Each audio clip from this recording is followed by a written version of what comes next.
Hello and welcome to Inner Preservation's live show.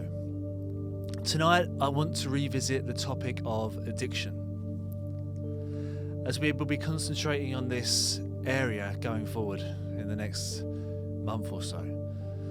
So tonight I will speak about a range of different aspects regarding the subject, and these will be broken down into small sized chapters that we will upload to YouTube and social media.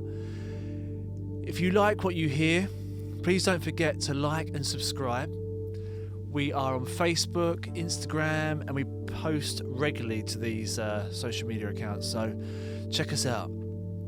We have a range of full-length meditations and self-help series offering tips and advice on some of the most pressing mental health issues in our time currently. So I hope you enjoy.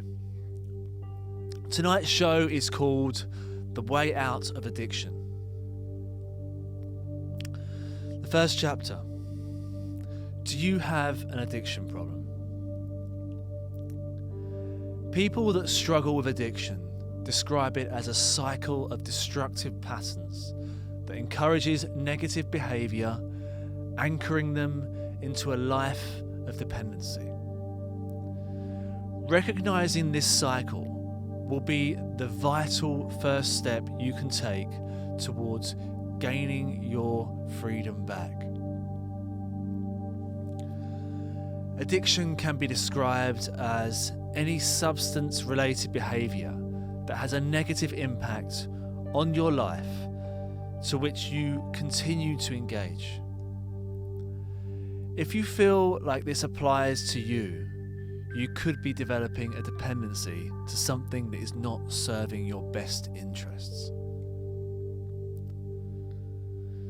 Do you find that there are things, people, objects or hobbies that seem to have increasingly fallen by the wayside over time?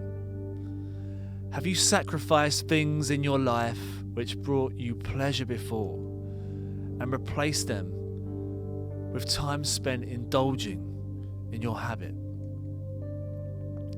This is often one of the earliest signs that your dependency is beginning to take control of your life. They say the 4 stages of addiction are experimentation, regular use, abuse, and then finally, addiction. The journey won't always appear so straightforward, but once reaching the addiction phase, very few are able to return to safely using. When you start relying on something externally that is needed to help you feel balanced internally, you are not experimenting anymore.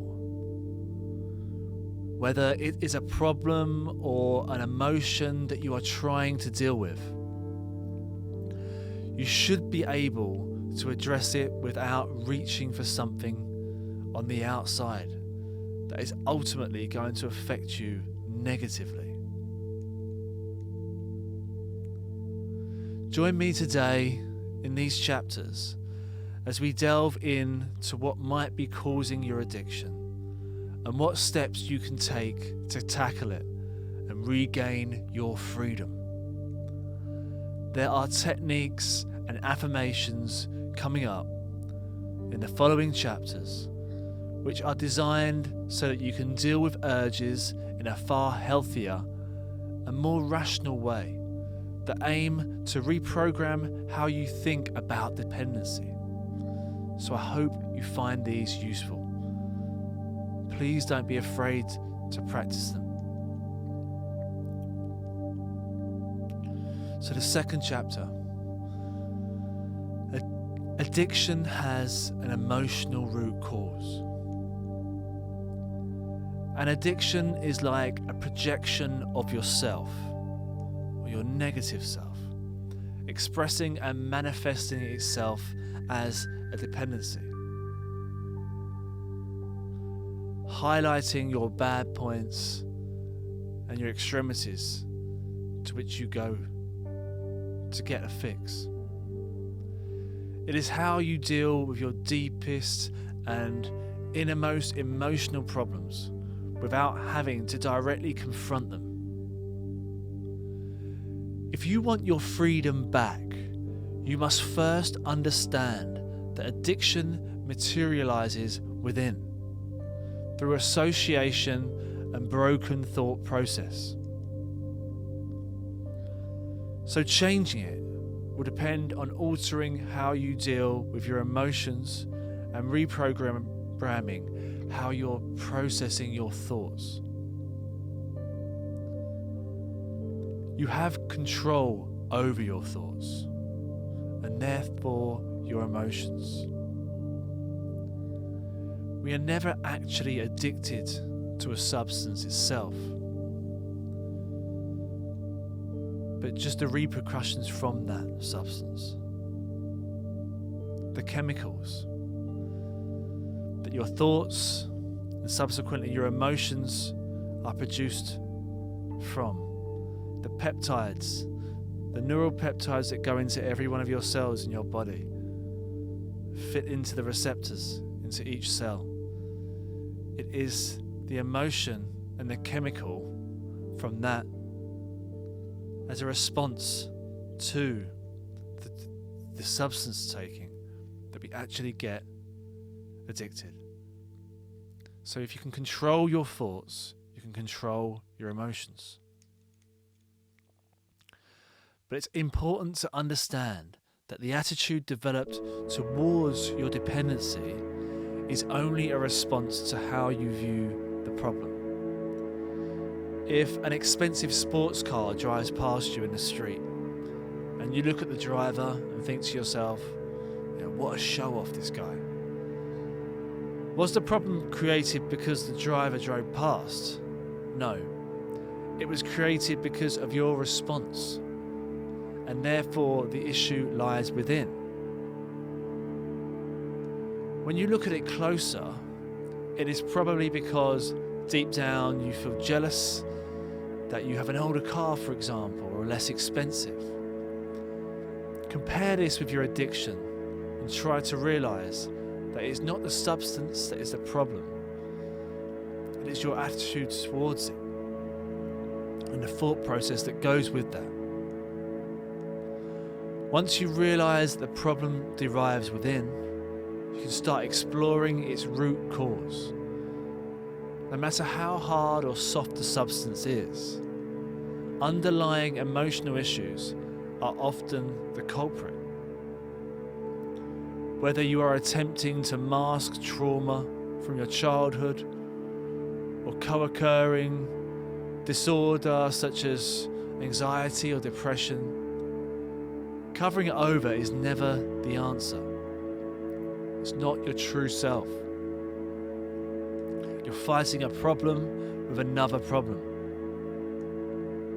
It is important to deal with your emotional issues head on, because we all have the power to change how we feel about ourselves and transform negativity into positivity. Every single one of us is capable of doing this, no matter how addicted you might feel. And those who fail to address the root cause of addiction will remain in the perpetual cycle of pain and guilt that so many addicts describe. Once you begin addressing your problems, you'll notice that sobriety becomes easier to cope with, now that you're happier being present with yourself and sober with yourself. So this is the third chapter to tonight, and this is called Break Routine and Break the Addiction. Now that you have reached the point where you are willing to address your addiction and your problems, you must start looking at what is driving it. Routine in itself can be addictive, even without the added problem of the substance. So it is important that you break free of any routines associated with your dependency, as this will boost your chances of quitting.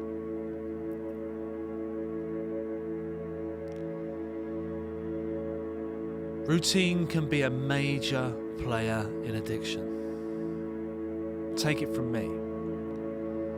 It encourages the mind to develop habitual responses that feed the brain happiness in the form of serotonin and neural peptides.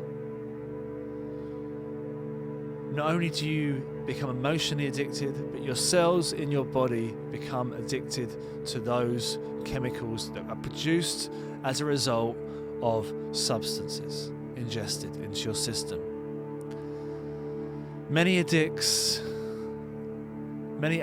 will agree that the setting and rituals leading up to buying substances can make their experience that bit more rewarding, and over time can be just as important as getting high itself. Association can be so powerful that you may feel happier in the lead up to getting high. Not only can we get addicted to the substance, but also, as I was saying, to the feelings and emotions related to obtaining the substance. Associating with certain people can also provoke the want to buy more, and peer pressure can do this too. So if you're really serious about this, you need to choose who you spend your time with carefully when in recovery. Because at the end of the day, if you're hanging around with people and they're able to peer pressure you into relapsing, you are putting their needs above yourself, and you're putting them in a higher position than yourself. But you need to love yourself most. And if you did that, and you really want to do that, then you'll choose wisely who you spend time with. The brain loves routine, and it is wired to encourage it. So even just understanding this will boost your chances of stopping. The more you practice the same activities day in, day out, the stronger the connections in your brain become, which can of course work for or against you. You must break free of rituals associated to substance and change your daily routine. The more you are able to introduce new experiences and forge new reward systems, the less you will have to rely on the dopamine associated with your addiction. Visit friends that you haven't seen in a while. Take up exercise or try a new hobby. This will help forge new links in your brain related to rewards and happiness. Okay, so this is the 4th chapter tonight, and it's called Stop Justifying Addictive Thoughts. At some level, we all want what is good for us, but those who struggle with addictive behaviour often get misled by extremely persuasive thoughts of their own. Addiction, no matter how strong, will speak to you in your own voice to justify its actions. It might say, "I've done really well this week, so I'll just have one as a reward," which might sound reasonable at the time, but it's encouraging you to stray from your path. Recognizing the difference between positive and negative addictive persuasion is crucial when dealing with urges. When thoughts like this arise, pull back and take some time to observe and study them. You should ask yourself these 3 questions. 1. Will I be engaging in what I am trying to quit? 2. Is this my addiction talking to me? 3. Is this something that is not serving my best interest? If the answer to any of these is yes, you know that this is just the addictive urge that you're trying to work through. Take 10 minutes to sit down and calm yourself. Understand that reasoning with thoughts like these will only lead you back to the place where you started. Now that you are able to recognize this, you have the power to stop justifying addictive and persuasive thoughts. Okay, this is chapter 5 tonight. Talk to people and offload your problems about addiction. Addiction can be a very lonely process. Shame, embarrassment, and guilt can make people apprehensive about sharing their situation to others. Keeping your dependency a secret will force you into telling more lies to the people that you care about the most. And before you know it, you'll find yourself having a life separate from the one you want to lead. Reaching out for help is a serious step, and it means that you are willing to take a leap towards quitting. Revealing your addiction to others will be tough,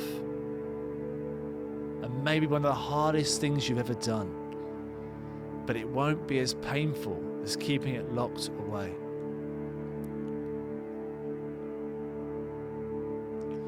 You don't have to speak with someone who you know.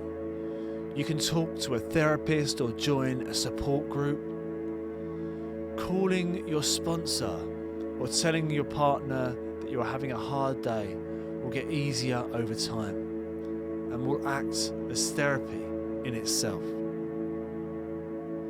Expressing how you feel will enable you to purge uncomfortable emotions, and whilst this may not be a cure, it can be a huge step in the right direction for you. As the old saying goes, it's better out than in. Being honest with yourself will prove to be hugely rewarding. You won't have the sole responsibility of keeping this all to yourself.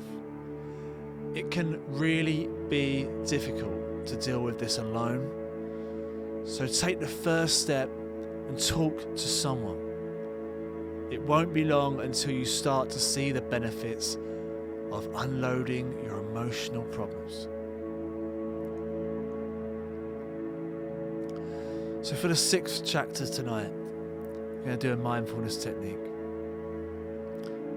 This chapter is called Deal with Addictive Urges. Addiction is fed by impulsive behavior. You will not think twice about the consequences when buying more drugs because your mind is already made up. It happens in an instant, and as an addict, you justify your actions without giving any time for thought or consideration. But don't worry. As desperate as it might make you feel, you should know that change is possible for anybody through addressing how you feel with this at the time. Urges can be difficult for anybody to deal with, but for addicts, they seem near impossible. The technique, the greatest technique I've ever learned, was to witness my urges from an outsider's perspective. It may sound strange, but it can really help. So the next time you feel the burning urge to go out and get the substance of your choice, take 10 deep breaths, in through your nose and out through your mouth. Get yourself alone, away from peer pressure, without distraction. Try to notice your thoughts and look at them rationally.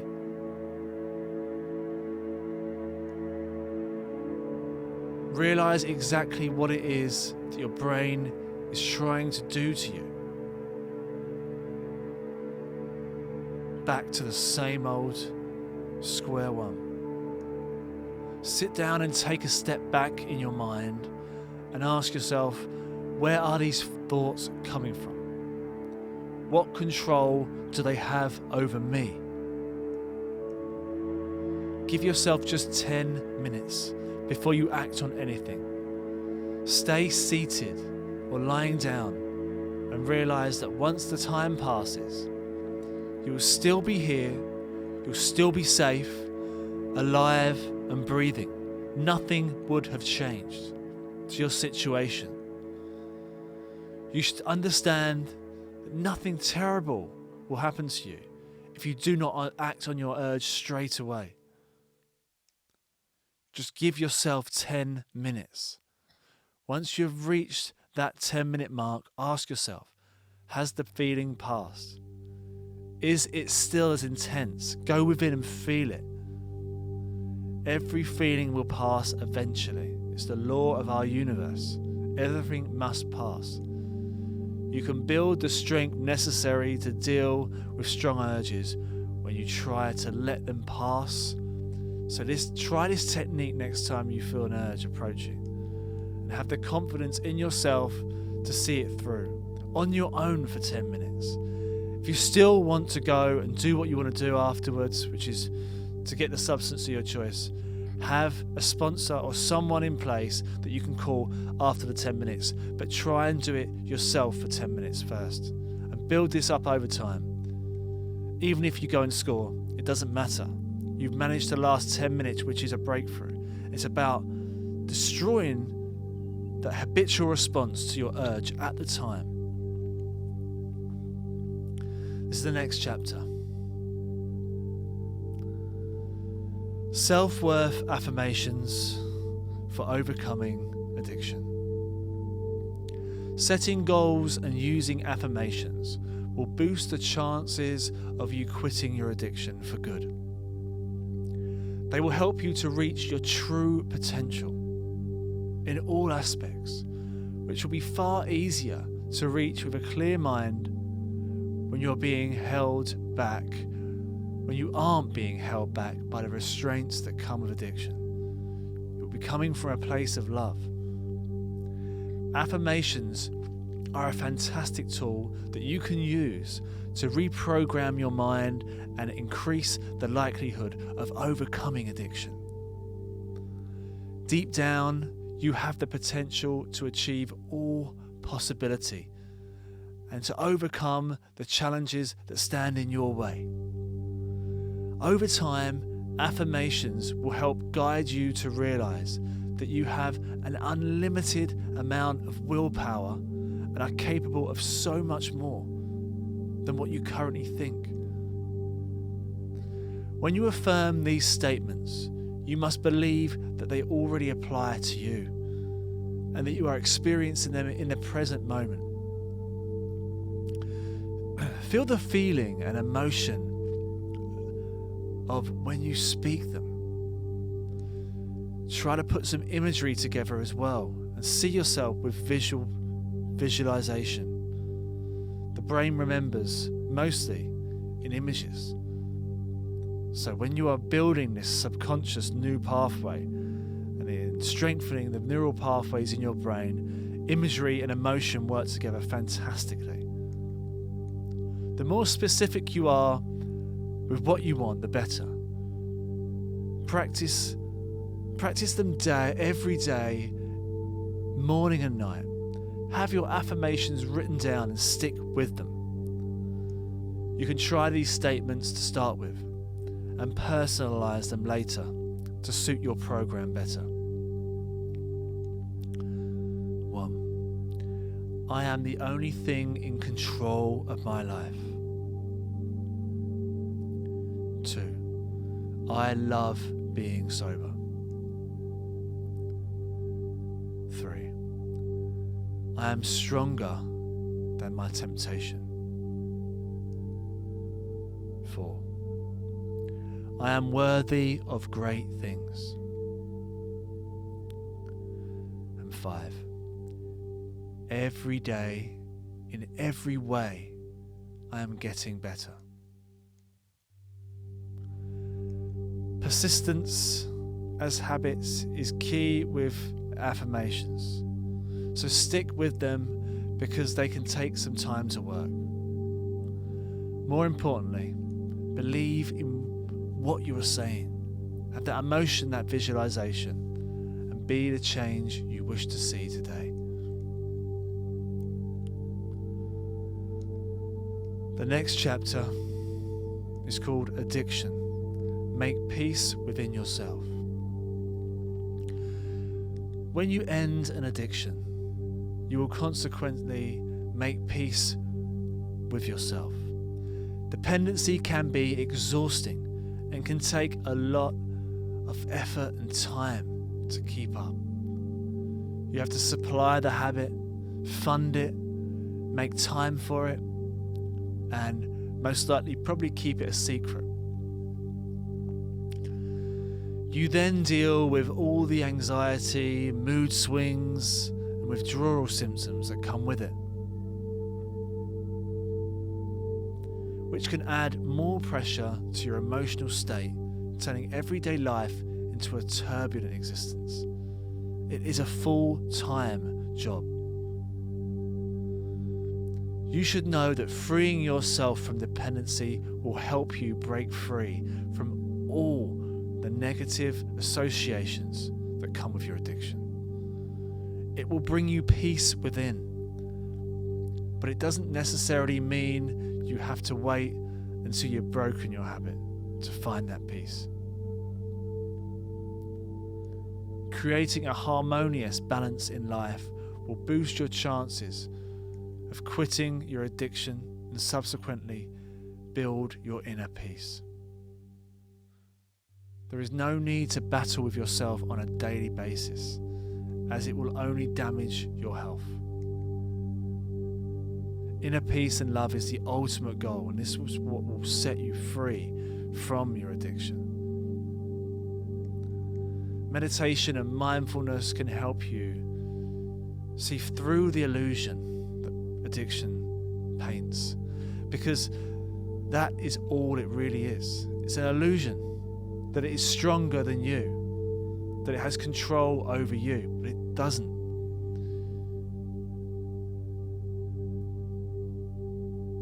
You have the responsibility in yourself to do this for yourself. And when you make peace within, you will no longer need to mask that painful emotion that would take a huge weight off your shoulders.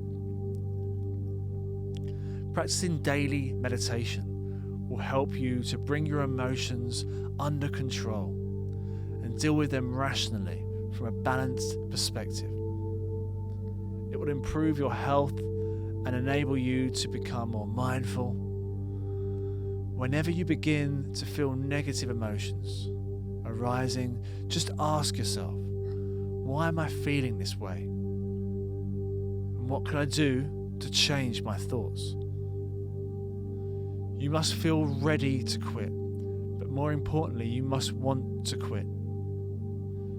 Belief is the only tool that you have to do this, and it will give you the strength that you need to see this through.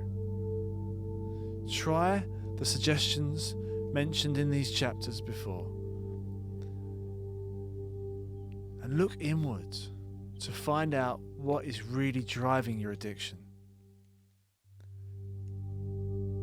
And ask yourself truthfully, is this substance really helping with that?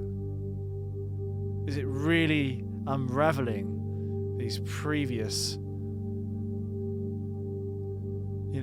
root causes, emotional root causes? And it won't be, because you keep doing it and it's not helping. You're masking. When you are able to move past your emotional issues, you can really start to tackle your addiction head on and overcome it. I I hope you've enjoyed these chapters tonight, because addiction can be a really, really painful thing to deal with. And it's only when you're out on the other side that you're able to think of it in a rational perspective. So from tonight, we're going to be cutting these videos down into bite-sized pieces. We're going to upload them to our YouTube channel. So yeah, keep watching. Don't forget, if you like what you've heard tonight, please like and subscribe. We're going to be focusing on addiction for the foreseeable future. And every 2 weeks we're here on Thursday, and you'll see our YouTube videos on Hydrus Live and on Inner Preservation's YouTube channel. And we're on Instagram, which we post daily. Thoughtful, tips, techniques, quotes, things that will lighten up your day. We're on Facebook as well, so don't forget to like and subscribe, and you'll see things on there as well. But keep an eye out for us, because we're going to be putting out a lot of content in the next few months. So I hope you enjoyed what you heard tonight, guys, and have a good night. Namaste.